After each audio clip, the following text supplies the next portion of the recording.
Assalamualaikum. Kita connect 6 dah menu kele goreng ayam ikan bilis. Cara-cara yang lagu mana tu? Kita mau tengok sekali dah. Cara-cara ya ke, mula-mula buh minyak. Lepas tu buh ikan bilis masuk. Kita goreng ikan bilis tu garing dulu dah. Agak tergaring dah ke, tekik sejak minyak je dulu. Lepas tu buih minyak kita goreng ikan bilis tu tubik dah. Lepas buih dah ke, tubuh minyak baru masuk sikit dah. Lepas tu bawang putih dengan lada. Kita tumis bawang putih dengan lada tu masak dulu dah.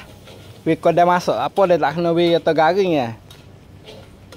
Agak tu boleh dah ke, kita buat air masuk. Ni kita pakai air ketul dah. Kita goreng air tu masak dulu dah. Kalau pergi kena menu itu dah buat, jangan lupa tekan like, tekan share bagi kat saya dah. Lepas tu jangan lupa tekan tik tam tak dah ataupun tekan follow. Agak termasak dah ke, kita buat minyak kita goreng air tu baik dulu dah. Tapi minyak tu taruh sikit tak apa, biar ada lekoli dah. Lepas buat minyak dah ke, kita buat bawang merah masuk. Lepas tu lada merah. Kalau dia tak makan lada ke tak kena buh tak apa dah. Lepas tu kita goreng bawang tu masak dulu dah. Kau dah masak tak kena sampai garing dah. Ni taran ni boleh dah dah.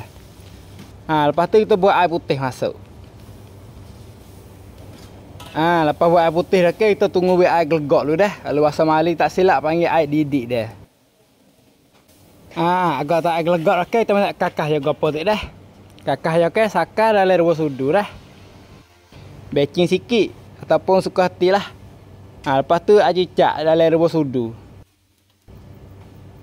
Lepas tu sok cirai. Sok cirai ni adalah sudut tengah dia. Sudut lebih-lebih ada. Lepas tu goreng kakak tu hacur molek dulu dah. Ni taruh ni hacur dah dah. Lepas tu kita serah kecap tu tengok rasa lah mana. Kalau rasa cukup dah ke, kita buh sayur kele masuk. Lepas buh sayur dah ke, kita goreng kele tu kau dah masak dulu dah. Kau ni kita pakai kele pahang dah. Kalau dia nak pakai baby kele tak apa dah. Ni taruh ni boleh dah dah. Lepas tu kita buat sop kau tong masuk. Agak mik dah sop kau tong dah. Lepas tu ikan bilis kita goreng saat ni buh masuk. Lepas tu kita goreng ikan bilis dengan kele kita tu gelombok molek dulu dah. Ni kadang ni boleh dah dah. Lepas tu kita boleh lah kek buah pinggir. Menu kele goreng ayam ikan bilis kita tak payah li, mudah dah ni. Cara je ni kita bagi ni. Kalau pihak nak terawak tak boleh kita try dah. Kalau pihak tak faham kat mana boleh komen tanya dah. Kalau pihak nak tengok menu lain-lain lagi boleh masuk tengok lecang tu dah. Ni tagal ni ya. Sudah dah.